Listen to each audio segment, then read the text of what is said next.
Welcome back on the program. Good morning, Abuja. And yes, we're kickstarting our interview segment with a very beautiful guest of ours, one who is an MC, a public speaking life coach, and generally you just find her inspiring people to take up a skill and explore the possibilities that this life has to offer.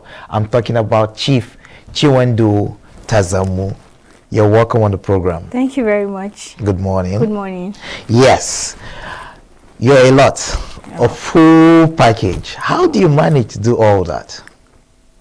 I guess I just have to do it because it's something I'm passionate about. Okay. Yes. So this is driven by passion. Passion driven. Oh, wonderful. Well, this morning we're talking about public speaking as a life skill. Yeah. Why do you think public speaking should be a life skill? Public speaking is and has to be a life skill because it's something that we do every day. Okay. It's something that is very essential. You know, life skills are skills that are essential and are necessary for our everyday life. And when you talk about public speaking, nobody can escape it. You know, many persons will tell you, I rather forget about this presentation than go on stage. Okay. And then after saying it, they still face something that would bring them to the public. So if you're out there and you think that public speaking is not your thing, standing in front of people and speaking is not your thing, please, you just have to learn it. It's a life skill. You will definitely, one way or the other, encounter it someday. All right, let's x-ray you as one who does this for a living now. Let's begin with your journey. How did you get yourself to become a public speaker? Okay, I started out in secondary school as young as 12. I was a preteen then. And I joined the school's debate club, my junior school's debate club. I eventually joined the Students for the Advancement of Global Entrepreneurship, SAGE Club then. I think that was the highlight of my public speaking journey for me, because we started from the preliminary competition where you have to deliver 15-minute speech on stage with your team. And from the Nigerian finals, we moved to representing Nigeria in Odessa, Ukraine for the World Cup and eventually won, still speaking on stage. I picked interest. Funny, you know, when I started, my coach would always complain about my voice. He said, you're always too low, you're too low. And he attributed that to fear. Because whatever will make your voice go in, if you check very well, it's fear. Okay. But then somehow, I was able to surpass the fear and come out confident or confidently as a public speaker. Oh, that's amazing. And from secondary school, I got into the university, joined the school's debate and public speaking club. I eventually became the vice president of my institution's public speaking and debating club. I got my first MC job I was still in SS3, not after secondary school. I was recommended to host the International Junior Science Olympiad when Nigeria got the right to host the event. And then they selected a group of secondary school students, and I was eventually selected. So from being a preteen to being a young teenager, a youth, I continued. I took up training. Yes, I wouldn't leave trainings out. I didn't just stop at going for competitions and joining my school's club. I had to also enroll in Transformation Academy online course. It's managed by 3 coaches from the US. I had to buy the training and started practicing, as well as self-learning. I did a lot of self-learning. I made use of YouTube. YouTube is underrated. See YouTube, don't joke with YouTube. I watched videos. I read books, public speaking books, both free books. I also bought books. I bought lots of courses from people that are doing well. And here we are, still learning and getting better. Amazing. Yeah. You've had quite a journey. You started from a very humble beginning, starting from the secondary school. Yeah. Is this a necessity? If for example, I skip learning at that point in time, does that put me at a disadvantage? Not at all. Okay. There's not a time that is too late to learn public speaking. Currently, I coach adults, people's parents, because at some point they didn't see the importance early enough, or for some persons they were not exposed to opportunities early enough that would engage them in learning public speaking. And now they are adults, now they are older, they feel there is a need to learn. So you can always learn, old or young, as long as you're alive. Learning never ends. So everyone can still learn public speaking regardless of the age and time. Okay. Now, as a skill, when we talk about skill, we're looking for how this can bring in income to sustain you. So, as a skill, how viable is public speaking, especially in our contemporary Nigeria? I get this question a lot.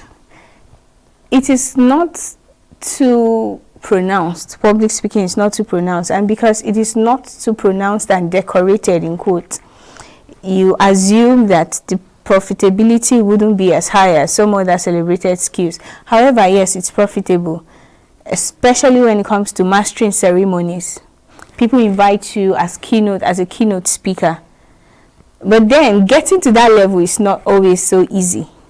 I've had times when I anchored events for free, and then they tell you, okay, we're just going to appreciate you with this token, and then I take it. Sometimes I volunteered to anchor such events with little or no expectations, most times no expectations. But I've gotten to a point where I tell people, okay, this is how much I'm going to take, and they are willing to pay. And there are levels I am still aspiring to get to. Of course, it involves me getting better in my craft and getting more exposure. But yes, it's valuable. You just need to learn everything you need to learn. Know your onions. Like my friend Emmanuel Akpe will say, if you know your onions, you eat your suya. Yes. Put the right things in place. Be exposed. Volunteering is a very good means of getting into the business of public speaking, because people have to know you to trust your capacity. People have to see you do something before they can pay you for whatever. They must have seen.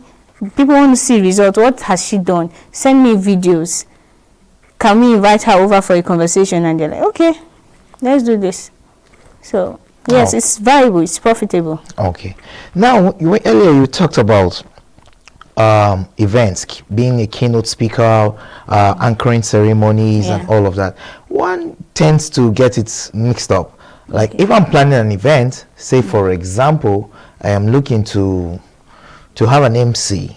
Yes. Should I be looking for a public speaker, a comedian, or what exactly should I be looking out for? Because sometimes it gets confusing. Yeah. It depends on the event. Okay. Personally, I don't do comic MCs, like entertainment mastering of ceremonies. I basically do corporate events MC. So you just have to create a niche. So people are planning events for, like I hosted an event for private and public security organizations in Nigeria sometime last year at the Naval Conference Center. That event was it was very corporate. So they had about 3 panel sessions. They needed people that would moderate the panel session. They also needed a corporate MC. That's like a different category right now. And then that was where I came in. I could also fall into hosting or moderating the panel sessions, but then I was invited to host the event. So it depends on the kind of event. Okay. You just choose your niche and focus on it. Okay. Now let's look at the Nigerian environment once more. You understand, and the public speaker. I want you to try to convince me to be a public speaker. Okay. In trying to convince you, I will start by letting you know the importance. So someone might want to learn public speaking for learning it and other social activities and social needs, while some other persons might want to go into the business of public speaking. Okay. So there are 2 different things. And then for someone that wants to go into the business of public speaking, of course, you're like embracing the both. So if I'm convincing you to look at public speaking as a profession, I would have to ask you if you're passionate about it. Because if you're not passionate about it, you might burn out when the money is not coming in when you want. That's true. Yes. And then you do not want to start public speaking as a business when you do not have any other thing. I am also a writer. I do content writing. I do ghostwriting projects. I write web content for clients. So I also have like a side hustle, something that other things I do. I'm a natural hairstylist. Do you understand? Yes. So it's not the only thing I do. However, there's a point I am getting to where I have learned. I've offered free courses. I started out doing free things. So this is something you are passionate about. You attend events, you host events, but you also want to try out first making people know you. And then when people know you, people start celebrating you. You now brand yourself as a brand. This is what I do. However, there is no guarantee that you start cashing out immediately. Exactly. So you need patience, and that is where passion comes in. Okay. Yes. We're going to talk more on public speaking, but right now we'll take a short break. Trust me, when we return, she'll be telling us how this passion can be sustained in such a dynamic industry that needs a public speaking skill. Yeah. But let's go on this short break. We'll be back soon.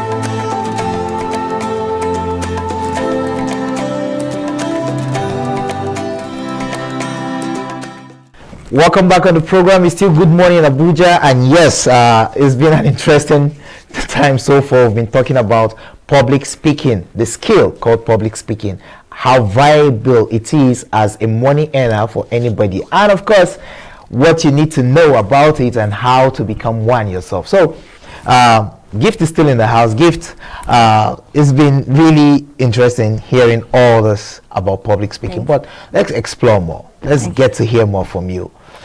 The individual who seeks to be a public speaker, must he have some natural abilities of his own, or is all strictly by training? Natural abilities, for me, is an added advantage because you wouldn't struggle too much. However, you might not have the skill at all. You might not have a talent. You might not have the natural ability. Public speaking is something that can be learned. Many persons tell me I'm an introvert. I feel it's for extroverts. You're an introvert. You don't like to talk in public. But then you can learn it. It's not about noise making. Public speaking is not about noise making. It's about knowing how to say something. How to put a particular thing, communicate it properly to people. So whether or not you are an introvert, you can learn public speaking with or without having it as a talent. Yes, it's possible. We've been talking about public speaking, the essentials of learning this life skill and why it's important to do so. And just like our guest here said, perhaps the problem is that we are not celebrating them enough. Yeah. Well, it's time to celebrate the public speaker you know. It's time to also encourage somebody to take up that skill, harness it, develop it, and who knows, the sky just might be the stepping stone. The program is still Good Morning Abuja, and we've been having our discussion with Gifts. Gifts, it's been a pleasure having you in our studio. It's been an awesome moment here too. The program is still Good Morning Abuja. We'll go on a break now, and when we return, we will meet our second guest. Stay with us.